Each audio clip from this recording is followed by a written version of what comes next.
Hello, everyone, and welcome. This is the third Zoom call that I'm recording as a sort of solo discussion member. And my computer won't let me into Zoom, so I'm on my phone. Hope the picture and the sound quality is okay. I'm wearing headphones, so I can't hear my own voice very well. And I'm losing my hearing gradually, so my voice is already a little bit muffled. Anyway, um, updates on the research this week. I have to think back. It's been a huge week for fundraising and talking about the trip itself, choosing which of the tours I'm going on. In terms of making the remedies, I've made batch 14. I've repeated the harakeke compost in larger containers. So I think it's 13 kilos in each of two large. I've used rubbish bins to separate it from the earth so that we just get an accurate picture of what the activator is doing with no other influence. So those two bins are inside the garage. I'll open them and sift the compost in 3 weeks. And that'll give me slightly better data to take to the Harakeke Community Day at the Auckland Botanic Gardens in June, where I'll be talking about harakeke composting. I've got the profile from my weaving classmate, Rahera, so that is uploaded into the online course. The next step with her is to get her contact details so that people can reach out and say, which native plants would you use for this blend or for that purpose, and start to build up a conversation around that. And I don't feel that's work that's mine to carry, not yet at least, but I've already decided that this year is the last year of Raranga. Next year it's into Rongoa, and to find the teacher and the group and engage in that deep study. I have shown a sample of the compost activator to a very experienced biodynamic winemaker, wine grower, and talked about the results. I've shown a researcher, and it looks like, fingers crossed, I might be part of a research project talking about soil sovereignty, soil intelligence, soil consciousness, and deep work on soil here in Aotearoa, New Zealand. So more on that in the week or two ahead. What else? New flowers. I can't remember if it was last week or this week, but I've added rosemary, rocket, gorse. Oh, the gorse flowers were beautiful to pick. Don't know who's going to get them, what the feeling is going to be as I add the gorse flowers, but yeah, just the taste of sunshine and the prickles are so strong, so sturdy, that to incorporate that into the compost, it's I wonder where that belongs. What else? I had an event at Oranga yesterday, took along the soil from their soil story, the food scraps from the evening dinner and concert at the end of March. And, when I initially started composting them in a 23-litre food scrap recycling bin, I had layered twigs and sticks and soil. And after, I think it was around 2 weeks, the notes should be all in my research notes. The chicken bones were moldy, they were smelly, there were maggots crawling around the top of the bin, and it was like, oh my goodness, this is not going to work for beginner composters. So I tipped it all into the clay, like the terracotta pacha composter. I put it in the middle of the garden, and I made up the Floral Compost Activator, tuning in both to the soil, the dinner, concert, the people who were there, and the suburb of Oranga, and where I'd be taking the soil back to, and the relationship of this batch of soil with the cafe and the surrounding community. And again, that blend of flowers is all in my research notes. Made it up, let it sit for 24 hours, might have been a day and a half, and added it. It's such a small batch of compost that I only added either a third of it or half of it. I think it was half of it. I think I spread it over 2 applications. So the following day, the maggots had gone. The smell had dropped from like 6 out of 10 down to 1 out of 10. And the smell that was there was almost like not chlorine. I don't actually know what methane smells like, but it was a chemical smell, not a food scrap smell. So that's something else to look into. How do we measure odor? And how do we measure odor reduction? And which of these herbs is the pivotal factor in odor management? And it might not be one of the 6 used in the biodynamic preparations. It could be the lavender, the rose, the tansy. It would be fun to find out, but I think that's the sort of question that could take months and months or years and years or multiple people, multiple sites. So that's the next part of the work. What else to share? Okay.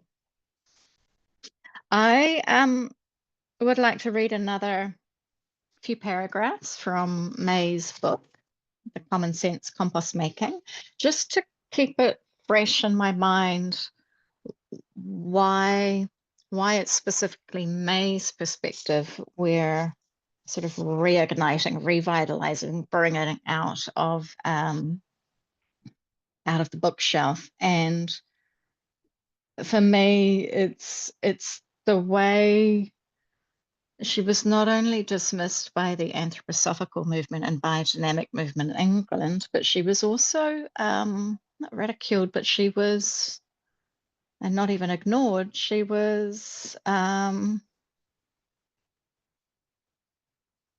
the mainstream composting, mainstream agriculture, mainstream soil science community were also dismissive of this work. So yeah, with the Biodynamic Research Conference happening so close to the Cotswolds, it would be wonderful to see if she has left any journals or artwork or even an appointment diary, her letters, her correspondence. Yeah, so I'll have a chat with Kate in Toronto and see if we can find some people who maybe know where to track down that sort of stuff. Okay, so this is chapter 2 still, and I've marked page 10 on my notes, but I don't know if it prints out with the same number of pages, depending on your text size or what software you're using. So she is talking about the difference between making compost in summer, autumn, winter, and then says at the end of this paragraph, the quick ripening of the compost meant a great increase in the amount available for the garden, and the garden soon responded. The soil became richer, blacker, plants more vigorous, diseases vanished, and the color of flowers deepened.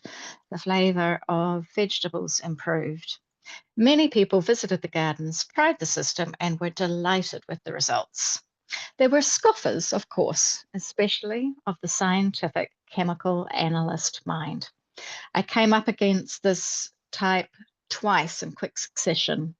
One was a science master in a boys' college who openly scoffed at the idea of the homeopathic dose of 1 in 10,000 having the slightest effect as an activator.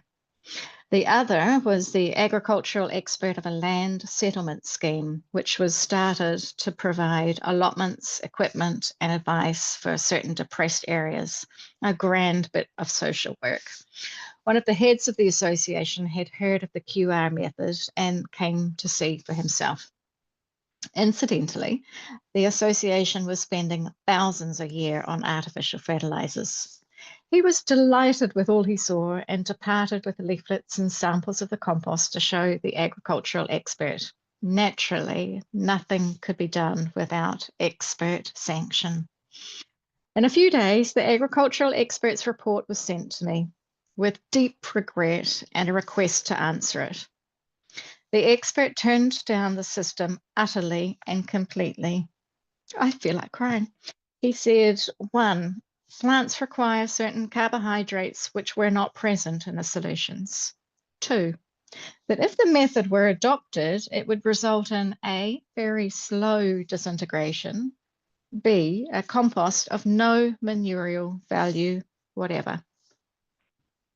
I answered the letter, pointed out that modern science recognized and utilized the forces of radiations, vibrations, and emanations, all of which were beyond the power of detection by chemical analysis.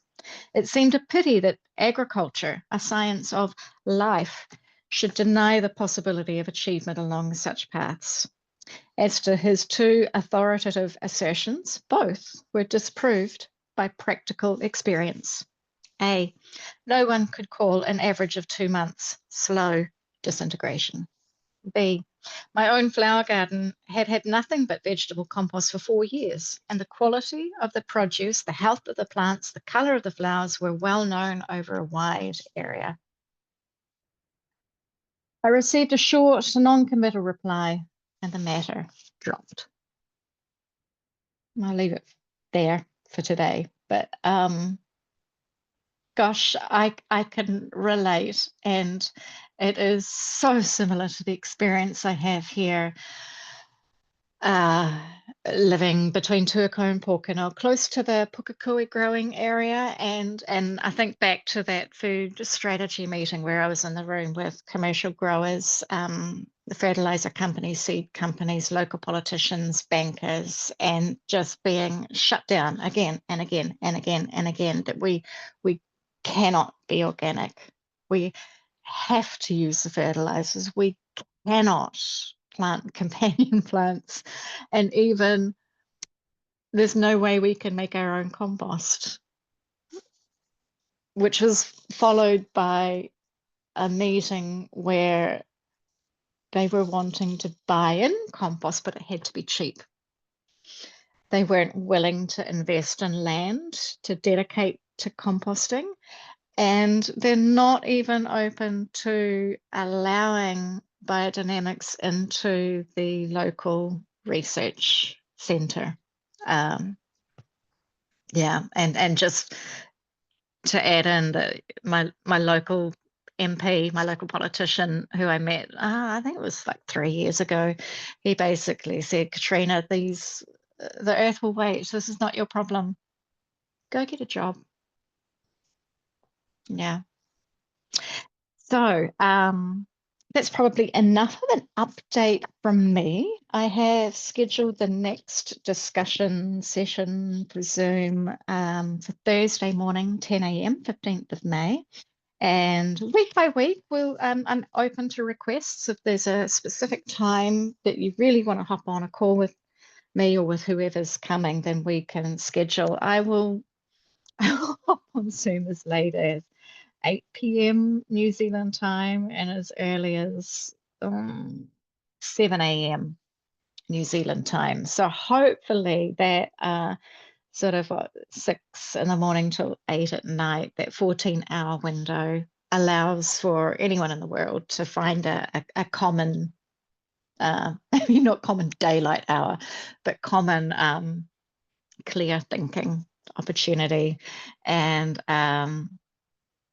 what else? I would love to get little video interviews of each of the people researching the method. So use the link for my Calendly 15-minute call, and we can hop on a call and record your thoughts, your questions, your scenario, your particular compost challenge that you're looking at working on with the Floral Compost Activator. And I think by the time I get to the research conference in August, there, fingers crossed, we have a large sort of collective body of questions and trials that We can ask the professional researchers in the biodynamic movement, biodynamic associations around the world.